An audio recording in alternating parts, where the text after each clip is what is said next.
Let's go over the top 10 most anticipated changes and new features coming to Marvel Contest of Champions. And before this video kicks off, please hit the like button and help towards the subscription goal. This year, I want to try and hit 70,000 subscribers. So please hit that subscribe button if you are indeed new to the channel. Put post notifications on all. Please. Marvel Contest of Champions has been going for 6 years, which is an incredibly long time. It has had to evolve in many different ways, and especially last year, the game could have gone either way. It either could have been absolutely abandoned by its player base, especially with lots of issues, and as well the extent of how the game was treating players. From RNG, from new content being incredibly overbearing for players, and as well just not enjoyable. The fun factor had largely been lost.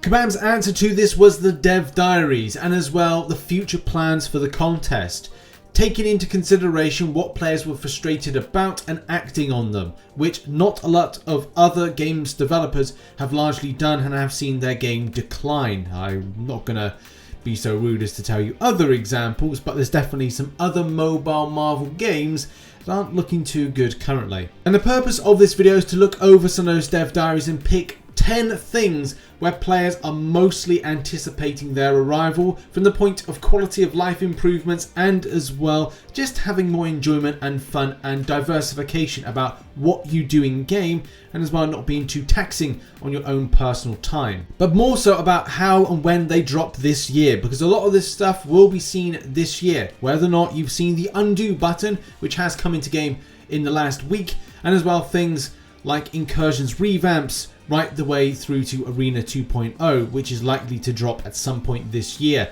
We're going to look over the top 10 things most anticipated for players in 2021.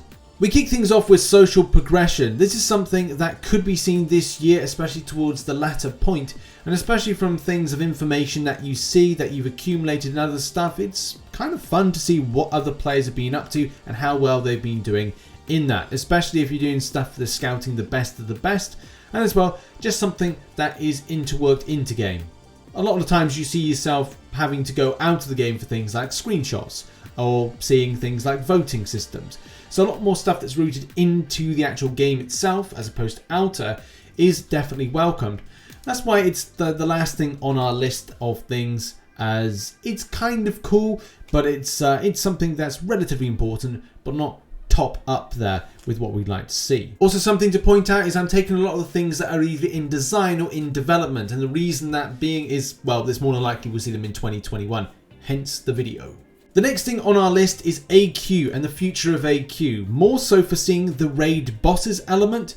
Alliance Quest and Alliance Wars for me is incredibly boring and repetitive. A lot of times you are stipulated with the same path you do, so therefore there's no just funness to it. If you want something that's repetitive and as well want something that you know exactly what you're doing day in, day out, then Alliance Quest can be great, and I'm sure there are people out there actually enjoy it. But something new that changes up the dynamic that has been the same for about 5 years would be a welcome change.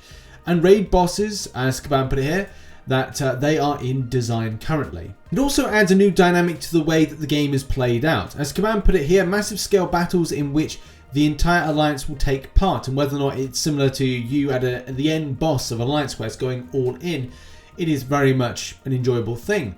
They didn't really know back in the day what bases were going to be like, and that was something that was overly scrapped. My personal hope is that we see something not exactly like Marvel Future Fight, like sort of Marvel Realm, and what I assume to be the open world MMORPG that's going to be Marvel Future Revolution, but definitely have some connotations, some similarities, not by the play structure of the gameplay, but by everybody coming together to defeat one thing, which, let's face it, that's kind of like an Alliance Wars boss, but maybe something that's very different leading up to it. Recharacterize some of the Marvel's greatest foes as a real threat to the battle realm, unique roles, and new ways to play as an alliance, capturing some of the great moments from comic book and cinematic history. Yeah, so you will go against Ultron, you go up against Kang and various others, Raid bosses is something I am really looking forward to see, and I'm sure a lot of other players are, especially to revitalize, revamp, and as well give something different for the players to grind out. Next up, and it's Incursions. Now, I'd love to say I had more time on my hands to do at least an hour to 2 hours in Incursions, but I really don't. It's only at the weekends, a very rare time I'm able to have any time for this. But as well, the way that it was delivered from a second iteration was unfortunately just missing some elements of things like new hacks. Hacks were meant to be improved and unfortunately didn't come in with the last time it was updated, but the Zone 5 refresh of the boss was really nice, especially for you getting 2 boss related rare hacks. That was pretty nice, but yeah, needs to be for more for this. I think some key elements that Gabam are trying to implement is more of a push to swap champions out, which would be pretty cool, especially compared with how they did Act 7.1, as well add in different tiers to make them more powerful, or different ones will be more powerful for X, Y, or Z reasons. And the final thing is adding in more diversification to the types of hacks. Like, for example, while the champion has more than 5 active armor up effects, their attacks are unblockable. So things that largely improve the interaction and make them just more fun. That's what Incursions is meant to be, is fun. And will this revitalize or improve? Quite possibly, but this should be something that comes out this year. Next up is solo competitive mode. Why is this so important? Well, there are players out there that are incredibly talented at the game. They have great skills, but also they have the intuitive mind. I'm talking about your MSDs. I'm talking about your Happy McMuffins. I'm talking about the many other players associated with winning the Summoner Showdown and as well other competitive tournaments within the game, and need to see something that is very much solo competitive, but is very much rooted into the game. Whether or not that be an event of sorts that's really tailored for them, that is something that we should be seeing in game for those end game players to satisfy not just the rest of us, but also those very slim percent that are incredibly talented when it comes to this game. It's hard to really know how this will play out. Gabam have given an overview. It could be a case this looks similar to the tactics and fight narrative that's Alliance Wars meets competitive nature with what we've seen at the Summoner Showdown. Especially if you compare off what was the plan, or what is the plan with this mode from what was put in the dev diaries. Now right at the very top has got to be, or close to the top, is Arena 2.0. For a lot of players, grinding out Arena can be a laborious time. For me personally, I actually quite enjoy it. I'll put on a movie or a TV series or binge watch something and just play a bit of Arena, especially if I have no permanent content to do,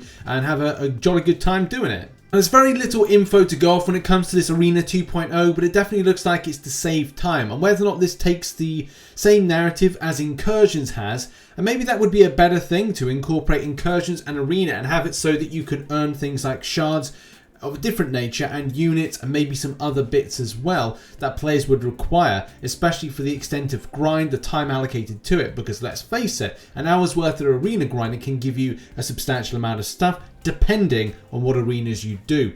But definitely something that saves time as opposed to you having to do excessive rank related milestone grinding would be a beneficial thing, and it's definitely something I'd like to see personally this year, and I'm sure players would as well, to save time. Back in November 2020 when this post went up, it does give you some sort of hope that we will see strikers in 2021. This tag team feature looks sick. It is one of the most funnest things to see. A point in time where you're able to grab someone in your roster to come in and hit the enemy for a little while. How this will actually work in a case of, will you be doing a additional attack of some kind that will be potent, do something like a bleed effect, or maybe something else, and how this is strategized is going to be highly important for us to understand.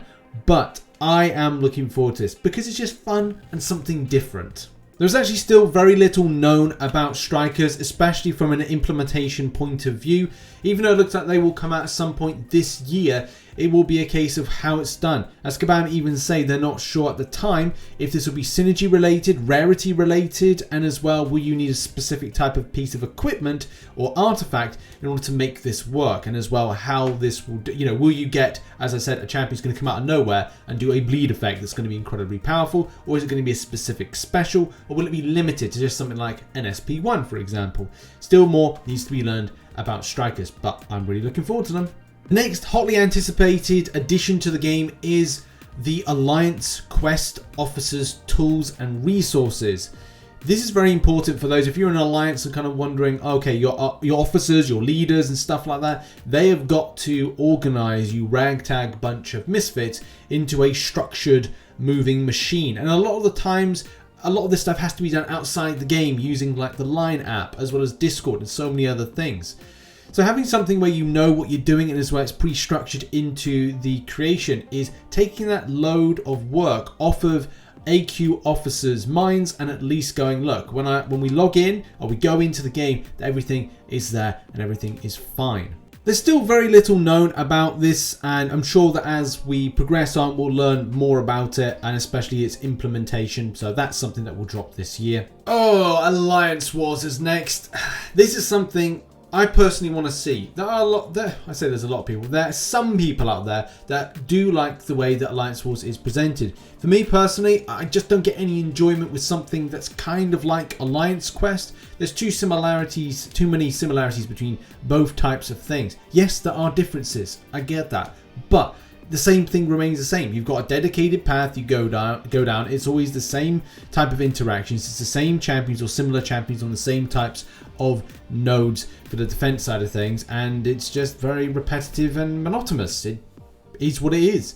So a big revamp would be, for somebody like me, very well received. And from Kabam's ideas, it looks like it's incredibly structured around the idea of dungeons to incursions, but as well giving that flavor of creating choice, but as well finding those that are able to stand out amongst all as being some of the best players in Alliance War setting. But I personally would like to see a full revamp.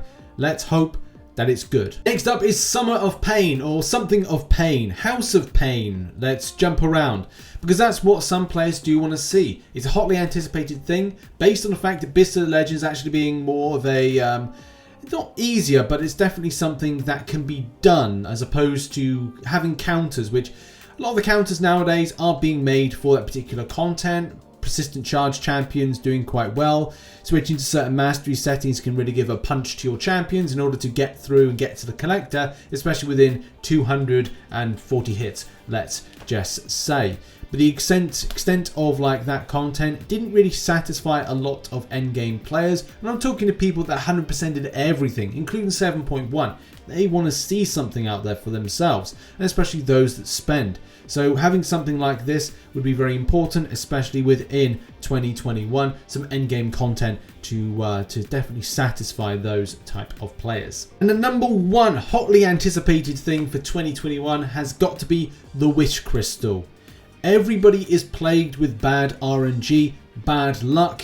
At times I've had that myself, and it's made me feel quite deflated and very just sad about playing the game, especially if I'm looking for a specific champion for whatever reason. And yes, old champions are getting revamped and buffed, but a lot of the time you have your heart set on one specific champion, or say 1 to 10 specific champions that you've been unable to get. I've just recently pocketed myself a 5-star Venom after 4 years of trying to pick up that champion, and I'm very happy about that.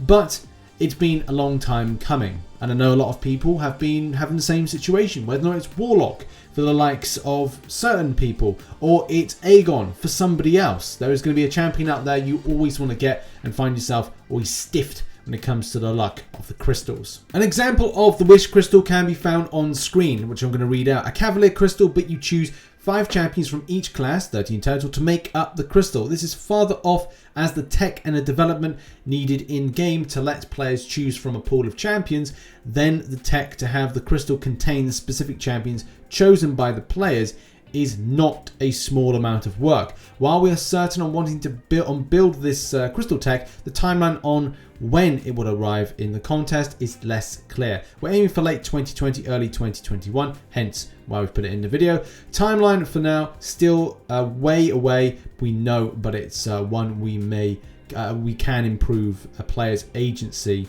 on what champions they could get. And I think that's an excellent point, and excellent point to end on.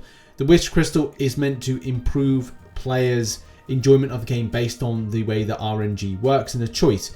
Whether or not this will be something of a Cavalier Crystal or what I hope to be more of a 5-star crystal, say once a month, or even once a quarter to get one specific champion you might be requiring for some bit of content that you're like, so far, certain champions I'm not happy with, or I haven't used, or I can't get, or I have a rarity that I'm not willing to rank up. So if you've got a 4-star version, but a 5-star version, and the content is 6.2 orientated, and you're like, I would like the 5-star version in order to break the gating system, then that is going to be something as well that's important to the player. And that's why the Wish Crystal will be that key crystal for players that will help them have that further enjoyment of the game, not feel punished when it comes to opening crystals and deflated by their gaming experience. And there we go, that's been the top 10 things that are hotly anticipated coming to the game in 2021. New features and improvements, and I'm very much looking forward to a lot of them. Arena 2.0 in particular, the Wish Crystal, and so many more. Thanks very much for watching this video. Check out some recent content